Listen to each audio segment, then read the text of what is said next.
皆さんこんにちは、ゆっくりレ夢ムです。ゆっくりマリサだぜ。今回は、パーティーの要のヒーラー特集です。ヒーラー代表格のマーサと、攻撃もできるセレステさんこの使い分けをやってみますよ。ヒーラーもバトルの重要な要素なんだぜ。マーサとセレステをじっくり比較するのも興味深いな。二人は個性が全然違うからね。個人的に面白いと思いますよ。それでは、ゆっくりしていってね。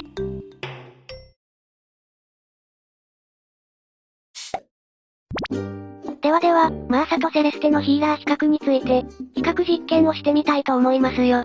よろしく頼むぜ。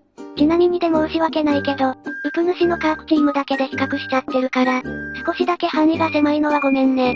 現場のリアルな声を届けたいんだぜ。なるべく幅広く分析するようにな。もちろん、そのつもりだよ。それじゃ、早速全体の流れから説明するよ。まずは、マーサとセレステのそれぞれの特徴を説明するね。その後に、実際にウプ主が戦った内容を、ウプ主の個人的主観で解説するよ。あくまでもウプ主の主観だから、多めに見てやってくれな。レベルが上がるともう少し変わるとか、そういうのがあるとコメントで教えてくれると嬉しいですよ。将来のためにも参考になる情報は大歓迎なんだぜ。ではまずセレステとマーサの特徴から説明するよ。まずは、ヒーラー代表格のマーサからね。ぶっちゃけ、説明はいらないんじゃないって思うけど、とりあえず、説明するよ。ヒーラーの代表。説明になってねえよ。あはは、ごめん。でも、本当に純粋なヒーラーって感じだよね。マーサって回復に全振りしてるヒーラーって感じでさ。まあ、実際のところ、そうだよな。ぶっちゃけ、説明が難しいのは納得できるんだぜ。スキル1が素早さを一時的に上げるくらいで、あとは、回復スキルだからね。まあ、結局は回復全振りヒーローですよ。まあ、それな。それと比較するとセレステは説明しやすいよね。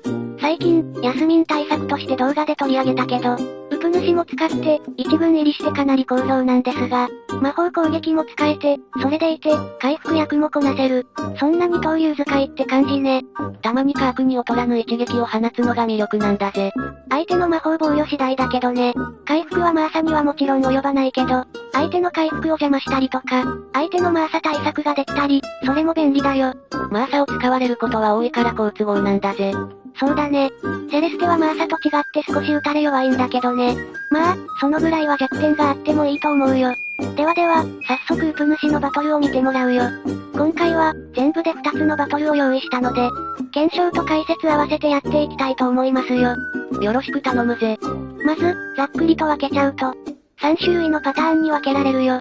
マーサのみがヒーラーのパターン、これはよく使われるパターンだね。セレステのみがヒーラーのパターン、これはギルドアリーナでよく使うよ。最後は、マーサとセレステの両方とも使うダブルヒーラー構成だね。もちろん細かい説明もするけど、大雑把に言うと、どちらか片方か、両方とも使うかってことね。なるほどな。それじゃ、早速最初のバトルから見てもらいますよ。まず、動画を見てもらう前に構成を説明するんだけど、2つのバトルの構成をまずは見てもらうよ。それは何か意味があるのか？そうなんだよ。片方はマーサで、片方はセレステなんだよね。まずは、最初にこの構成の違いを見てもらいたいよ。何か意味深な感じなんだぜ。それじゃ、構成召喚だよ。これはマーサのみがヒーラーの構成だよ。相手は、ヤスミンとマヤが主な攻撃源になってるね。マヤって割とやらしいイメージなんだよな。そうなんだよね。このバトルと比較して2戦目の構成も見てもらうよ。こっちはセレステがヒーラーになってるんだな。そうなんだよ。比較するにはちょうどいいと思ってね。マーサとセレステのどっちを使うか。それが今回のテーマでもあるからね。つまり、これは相手の構成によって変えた感じなのか？そういうことだよ。マリサは察しがいいからありがたいね。これを分析するわけだな。そういうことだよ。それじゃ、ひとまず細かい説明は後にして、実際のバトルを見てもらうかな。やっぱりそれが一番早いんだぜ。さて、バトル開始ですよ。相手のヤスミンとマヤをこっちがどう抑え込むか、だな。そうなんだよね。マヤがなかなかいやらしい相手だからね。ヤスミンにはダメージが与えられてるから。ヤスミンはうまく対処ができそうかな？ヘリオスがうまくカウンターできたみたいだな。アスタの蘇生含めて倒しきれたのは見事だね。さて、まだまだ油断できないよ。まだマヤが残っているからね。これでマヤを倒したらだいぶ優勢になれるんだけど。アスタロスとマヤを倒したんだぜ。これで一気に形勢は良くなったね。あとは、ヨルガンとマーサだし、倒しきるのは簡単だと思うよ。こっちのパーティも全員残ってるしな。そうそう。さあ、ヨルガンも撃破だぜ。残るはマーサ、ただ一人なんだぜ。あとは5人全員で集中放火だね。カークとヤスミンがいるわけだしこれは絶対に逃げられないよ。相手のペットもアクセルだからな。これがオリバーでも厳しい状態なんだぜ。こういう時にヤスミンの存在は大きいね。ここで試合終了です。では続けて、ヒーラーをセレステに変えたバトルを見てもらいますよ。相手は攻撃役がヤスミン1人という構成です。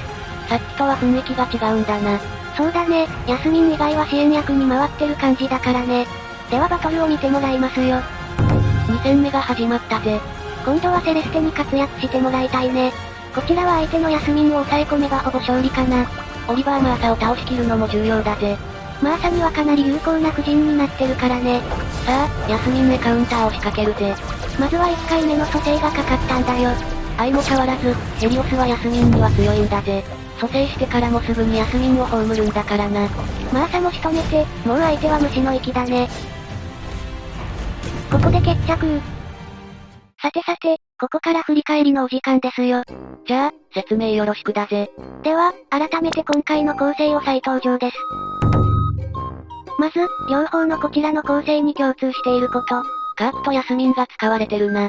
そうなんだよ。このダブルアタッカー構成は自分の中でも割と使いやすいからね。相手がオリバーとマーサでも倒しきりやすいのも魅力だよね。なるほどなんだぜ。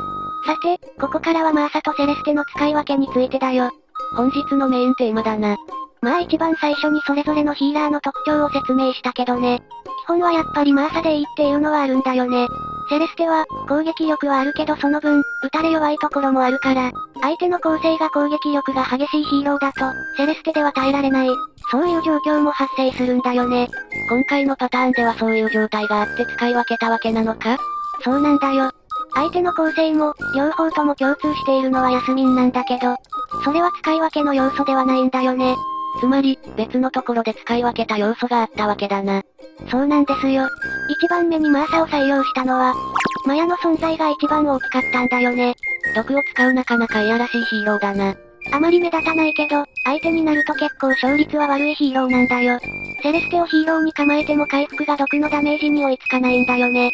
マーサでも少し厳しいかもだけど、じわじわと攻められるなかなかいやらしい相手だな。そうそう。ガラハドとかキーラとかああいう直接的なのとは少し違った感じなんだよね。まあ、最近は少しだけ別の対策も考えてきたけど、またそれもおいおい紹介できればいいかなと思ったりしてるよ。それもまた別の機会ということだな。一戦目のマーサ起用については、マヤがネックになってた、ということだね。セレステを使うには、少しばかりマヤから弱いと見えてた。そんな感じもあってセレステではなく、マーサを採用したよ。セレステを採用するメリットもそこまでなかったわけだな。そういうことなんだよ。それでは次、2戦目のセレステ採用バトルを検証してみようかな。今度の相手は、ヤスミン主軸で、あとはサポートのパーティだな。ヤスミンが無双できれば、っていう感じのパーティだね。ただ、やっぱりこれは絶対的に強くないと。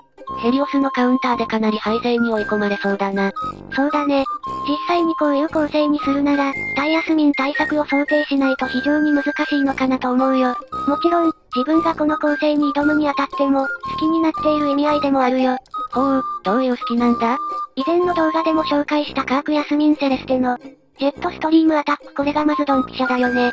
まあ、それにヘリオスはいなくても成立するけど、実際のところ、カークとヘリオスだけでもヤスミンをぶっ倒せるんだよね。まあ、相手の成長力次第ではあるんだけどな。そうだね、そこは多少箱を開いてみないとわからないけどね。それじゃ、ここでマーサじゃなくてセレステを採用した理由についてだよ。お、これはなんか気になる答えが期待できそうなんだぜ。まずは、相手の構成から注目してほしいよ。相手はヤスミン主軸でヨルガン、フェイスレスでサポートする構成だね。こちらの構成は、カークヤスミンセレステのジェットストリームアタックですよ。この構成が効果的だと思った理由としては一番は相手の構成だね。確かに相手の構成は少し独特な気がするんだぜ。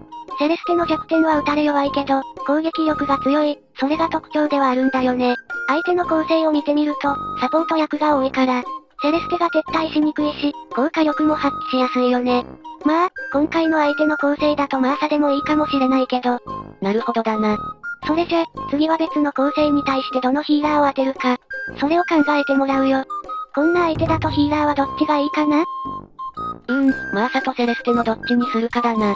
結構攻撃的な相手だよね。セレステにするのは、なんか不安な気がするぜ。ガラハドもいるから、それでセレステがやられそうだ。マーサの方が無難かな。それがマリサの答えだね。ちなみに実際のバトルではこういう編成を当ててたんだよ。ヒーラーはマーサ、サポートはフェイスレスね。ガラハドとか物理攻撃が中間まで届くこともあるから、打たれ弱いセレステとはあまり相性が良くないとは思ってるんだよね。他にもキーラとかもセレステと相性が悪いだろうし、そこはセレステを使う時には躊躇してしまうかな。なるほどだぜ。それじゃ、最後にまとめてみようかな。まず、基本的にはマーサを使うってことでいいですよ。ヒーラーの代表だもんな。マーサは後列にいて撤退しにくいから、無難ではあるね。では、どういう時にセレステを使うかですね。ここが注目ポイントだぜ。ざっくり言っちゃうと、セレステの火力が必要な時、セレステで大丈夫な相手の構成。つまり、どういう時なんだ？例えば、序盤から動けるキーラチームは嫌だよね。あとは、ガラハドとかかな。そんな相手は避けたいかな？